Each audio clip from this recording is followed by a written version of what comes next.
곽수종의 뉴스 정면 승부. 곽수종의 뉴스 정면 승부.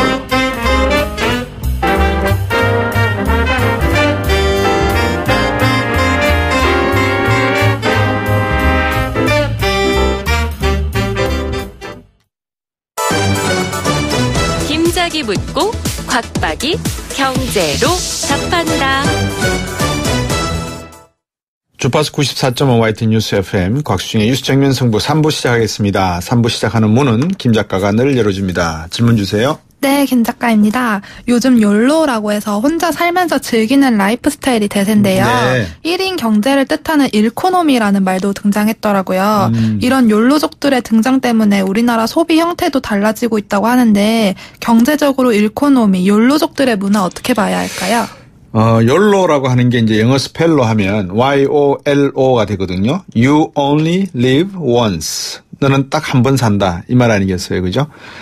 우리나라의 노래가 이런 게 있는데 김 작가 알아요? 노세 노세 젊어서 노세 있잖아요. 이 가사가 바뀌었어요. 어떻게 바뀌었냐면 노세 노세 당장 노세 이렇게 바뀌었어요. 그러니까 뭐냐면 욜로족이 그런 거죠.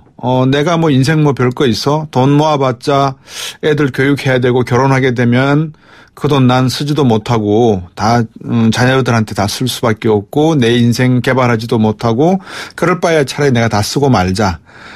이런 문화를 욜로 문화라 그러고요. 일코노미라고 하는 것 같은데 요즘 편의점 이런 데 가면은 혼자서 생활하는 분들이 많잖아요. 그러니까는 뭐 파라든지 여러 가지 양념, 밑반찬도 다 1인용 포장들이 많이 나오듯이 아마 문화가 그렇게 바뀌는 것 같아요. 근데 이게 사회 제도적 측면에서 상당히 중요한 의미를 가지고 있어요. 예를 들면 어제도 우리가 문재인 대통령의 건강보험 제도에 대해서 이야기했잖아요. 국민연금도 그렇고 보험료도 그렇고 앞으로 인구가 점점점 절벽으로 가잖아요. 2025년이 되면 65세 이상 노인 인구가 25%를 넘어가게 돼요. 20%를 초고령화 사회인데 이제 그렇게 되면 국민연금이라든지 의료보험이라든지 돈을 모아놓을 수가 없어요. 그러면 돈을 모으는 족족 다 쓰고 가버려야 돼요. 그러니까 국가적으로도 욜로족으로 될 수밖에 없어요. 저축을 모아서 국민연금을 만들어서 이거를 다시 또 돈을 불려서 나이가 많아지는 어른들을 연금을 계속 줄 수 있는 방식이 아니고 그해 돈이 모이면 그 돈을 다 써버리고 다 나눠드리고 끝내버리는 문화로 갈 수밖에 없는 거죠. 그래서 이 욜로족이라고 하는 것은 젊은이들의 문화 패턴이면서 21세기 전 세계 선진국이나 중진국 국민들이 맞닥뜨리고 있는 생활의 패턴이다 이렇게 보시면 될 것 같아요. 지금 여러분께서는 경제학자 곽수종 교수가 진행하는 YTN 뉴스 FM 곽수종의 뉴스 정면 승부를 듣고 계십니다.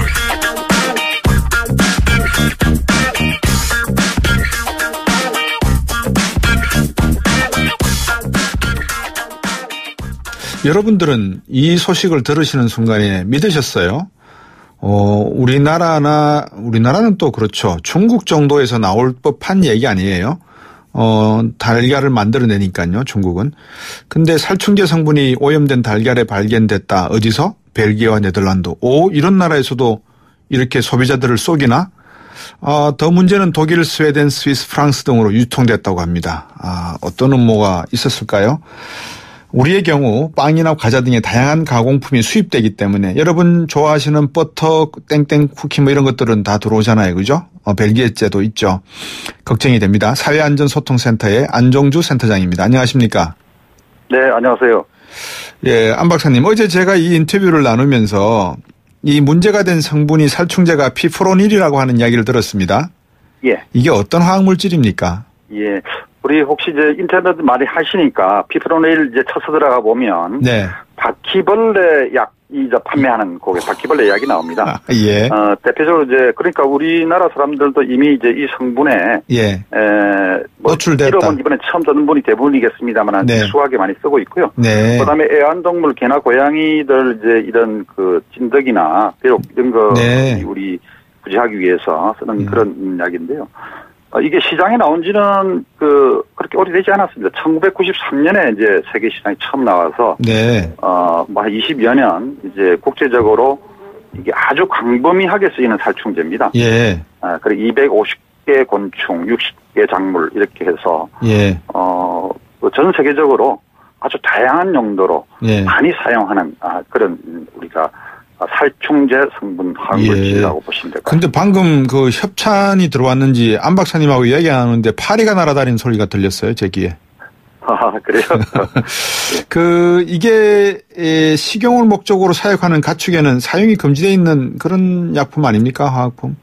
네, 그렇습니다. 이 물질이 이제 물론 이제 곤충이나 이런 그 진드기 이런 데에 신경계통에 작용해서 이걸 죽이는데 결국 이런 살충제 성분은 대부분 사람에게도 독성이 있습니다. 그렇죠. 그러니까 이제 가축 그러니까 애완동물이나 이런 우리 바퀴벌레 약으로는 뭐 괜찮지만은 만약에 우리가 먹는 소, 돼지, 닭이라든지 또 계란을 하는 산란 그런 닭 이런 것은 아예 사용 자체가 금지되어 있습니다. 우리나라 농가에도 이게 피프로닐이 허용되고 있습니까? 우리나라도 물론 이제 이거를 뭐 쓰게 돼 있는데 실제로 사용하는지 안 하는지는 제가 정보가 현재는 없고요. 예. 정부가 이제 지난해부터 올 6월 달까지 그 계란 3,010건을 갖다가 이 피프로닐 검사를 했는데 네. 이게 음성으로 나오지 않았다고 하는 걸 봐서는 네. 현재로서는 뭐 거의 사용하지 않는 것으로 이제 보는 게 맞겠습니다. 이걸 만약에 다량으로 먹게 되면 또는 뭐 의도적이든 의도적이지 않든 어떤 네. 문제가 생기는 겁니까? 예, 다량으로 이제 일시적으로 이것이 이제 우리가 경고로 들어오게 되면 예. 구토, 뭐 복통, 두통, 현기증 흔히들 생기는 이런 이제 독성 물질의 증상이 나타나고요. 예. 만약에 장기적으로 오랫동안 하면 이런 독성 성분들은 우리가 간이나 콩팥 같은 유해 물질을 걸러주는 기관으로 이제 들어가거든요. 네. 그래서 간, 콩팥, 뭐 갑상샘, 암, 예. 갑상샘 이런 데에 이제 문제를 독성을 일으킬 수 있습니다. 예. 그리고 외국에서 이제 이 연구한 바로는 일부 동물에서 갑상선암을 일으킬 수 있는 발암성 물질이다.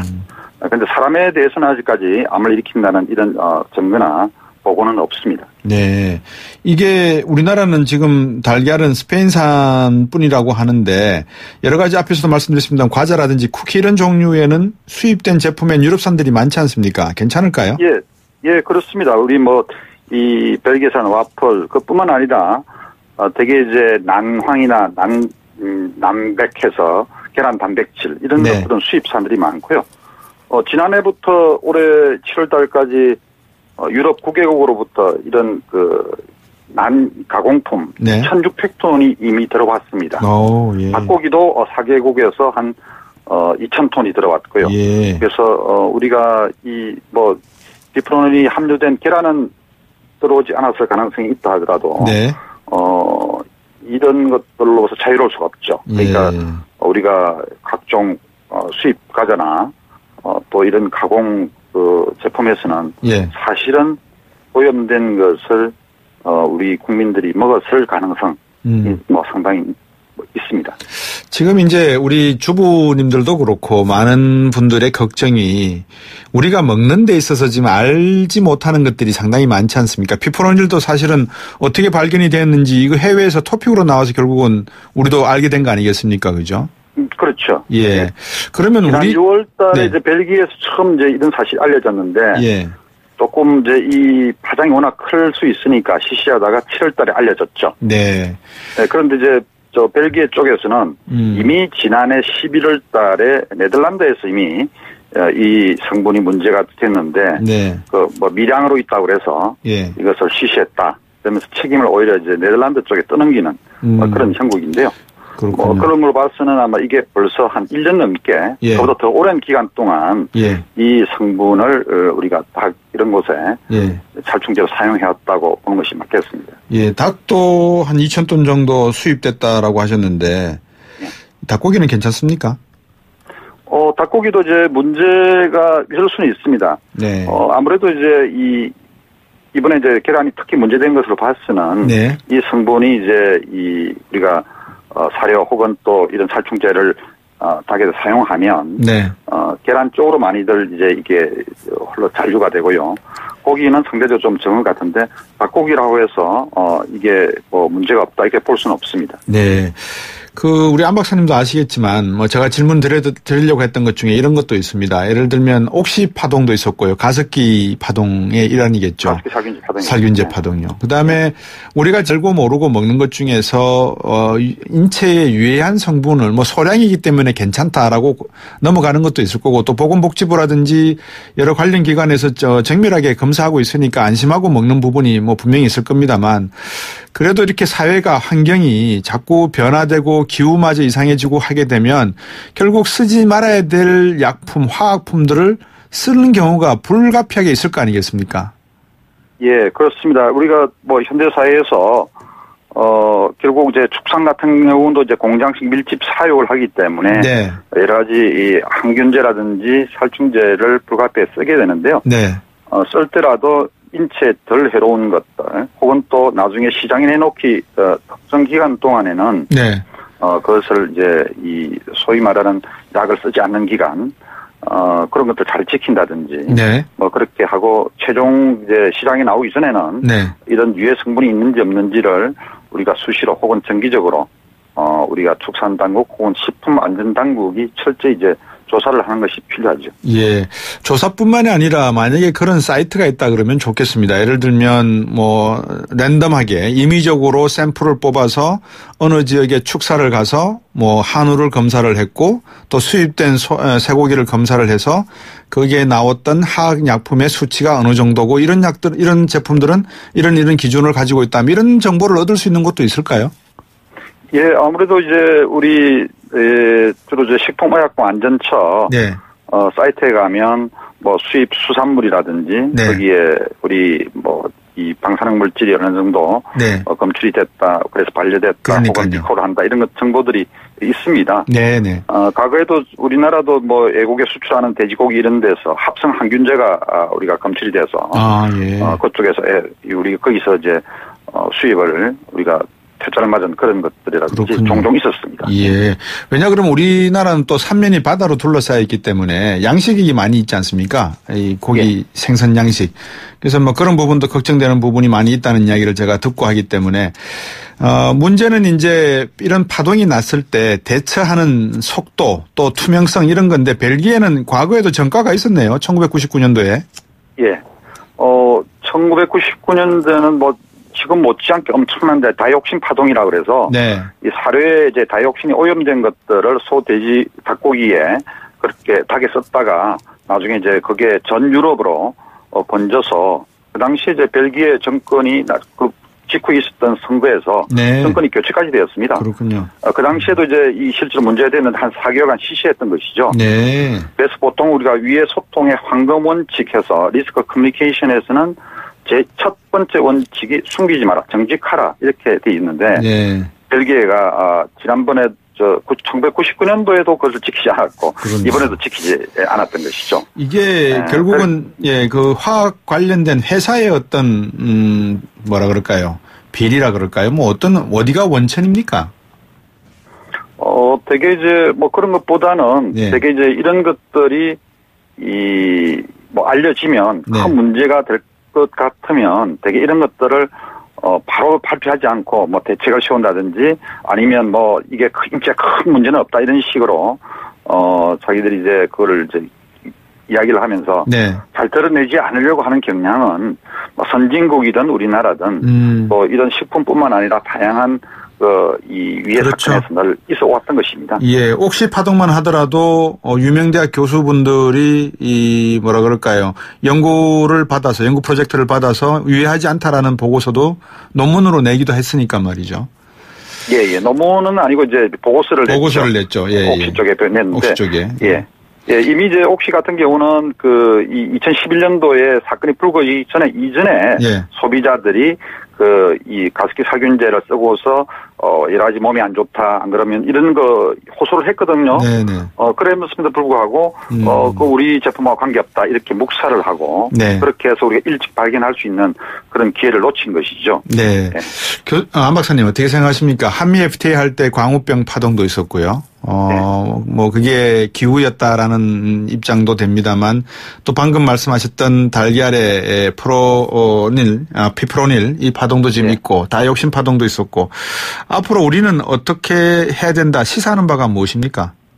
네, 결국은 이제 우리 식품안전당국은 소비자들이 무엇을 원하는지 소비자들은 결국 어떤 자기가 먹는 식품이라든지 또 생활제품에 조금이라도 어떤 유해 성분 이런 게 있는 것을 매우 꺼리죠. 특히 어린이들이 있으면 더 그렇고요. 그래서 이런 것들이 우리 생활 주변에 어떤 과정에 생길 수 있는지 이런 것들을 미리 좀 점검을 하고요. 또 외국에서 이런 벌어지는 데 대한 정보를 신속하게 좀 파악을 하는 것. 그리고 하고 난 뒤에는 즉각 대응을 하는 게 필요합니다.